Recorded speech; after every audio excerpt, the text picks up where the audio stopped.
Hai guys, kami saat ini sedang melakukan perjalanan dari pelataran Candi Prambanan menuju situs Keraton Ratu Boko yang berjarak kurang lebih 3 km dari Candi Prambanan dan ditempuh dengan kendaraan bermotor kurang lebih sekitar 1/4 jam atau 15 menit.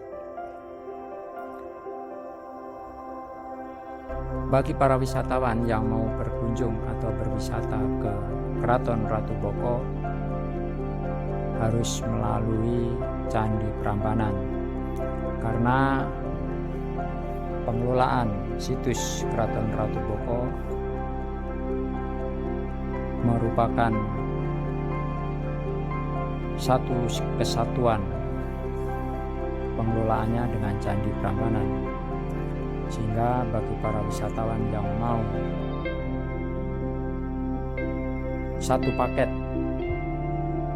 di samping berkunjung ke Candi Prambanan juga berkunjung ke situs Keraton Ratu Boko, maka dikenakan tarif Rp120.000 per orang. Situs Keraton Ratu Boko berada di Kabupaten Sleman dan berada di daerah ketinggian kurang lebih sekitar 200 meter dari permukaan laut, karena memang berada di perbukitan. Dan ini kami sudah sampai di pelataran atau di parkiran situs Keraton Ratu Boko.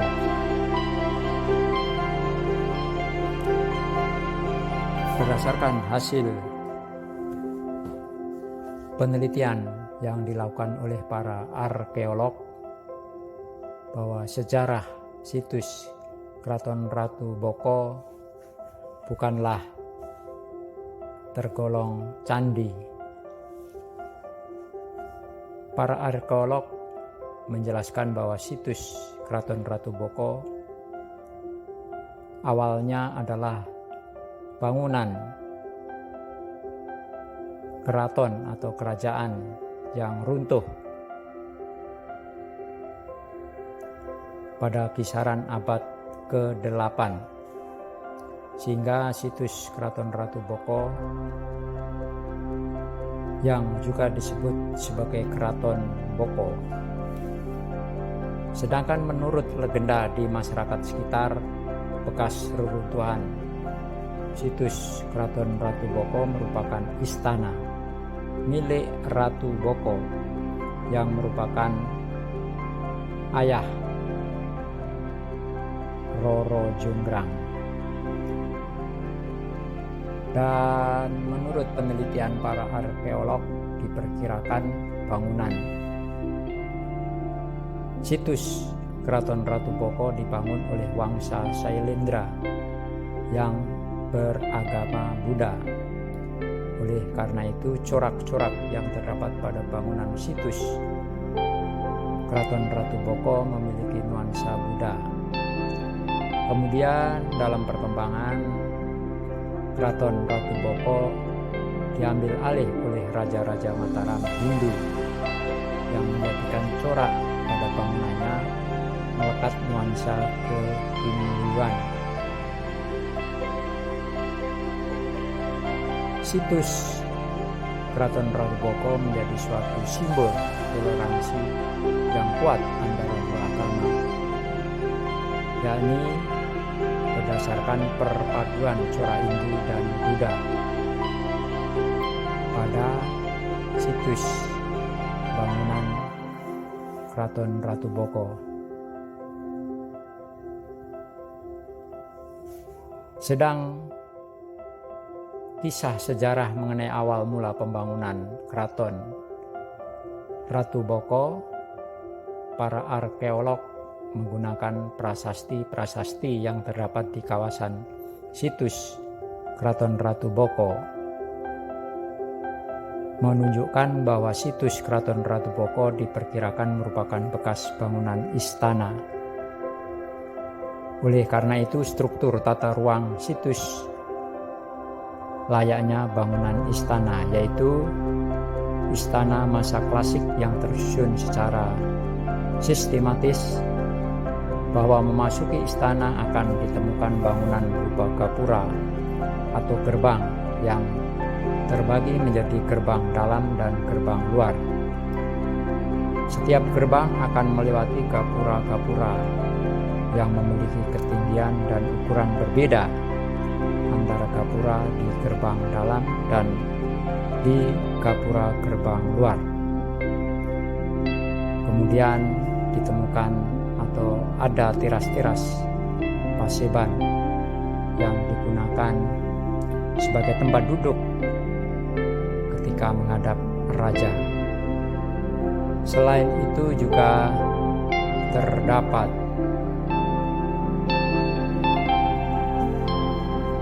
pendopo yang berada di sekitar 200 meter dari tempat menghadap raja. Kemudian juga ada keputren yang merupakan tempat tinggal para putri keraton, tempat penampungan air karena situs Keraton Ratu Boko berada di perbukitan, sehingga saat-saat tertentu akan mengalami kekurangan air, maka ada tempat penampungan air. Kemudian juga ditemukan gua untuk bertapa atau semedi. Dan setelah kami puas mengelilingi situs Keraton Ratu Boko, kami kembali ke parkiran, dan sebelum sampai di parkiran kami disambut atau dihibur oleh musik gamelan. Ayu tenan ora mokal yen aku nandang kasmaran, waspadakno prajuritmu kala perang, mula kowe dadi wanita boyongan. Joko Bandung kowe aja kumang-lungkung, perang iki kanggo kuturung rampung. Senopati Kang Mas Prabu Kupolo nganti sedo ala Wono Segoro. Tobat-tobat kowe wanita keparat, ora ngerti yen Bandung lanange jagat. Putra pengging Prabu Damarmaya, darbe aji sekti Bandung Bondoso, Roro Jongrang manut dosana pundhut garwa. Iya Bandung ae duwe bebono, Candi Sewu sawangi kudu dadi. Iya Jongrang pamundhutmu tureti, Roro Jongrang kowe pancen ayu tenan.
Para pengging Prabu Damarmaya Darbe janji sekti banteng Pandawasa Rara Jonggrang manuta sun pundhut garwa Iya bantu kudu bebono Candi Sewu sawangi kudu dadi Yo Jonggrang pamondhotmu tak turuti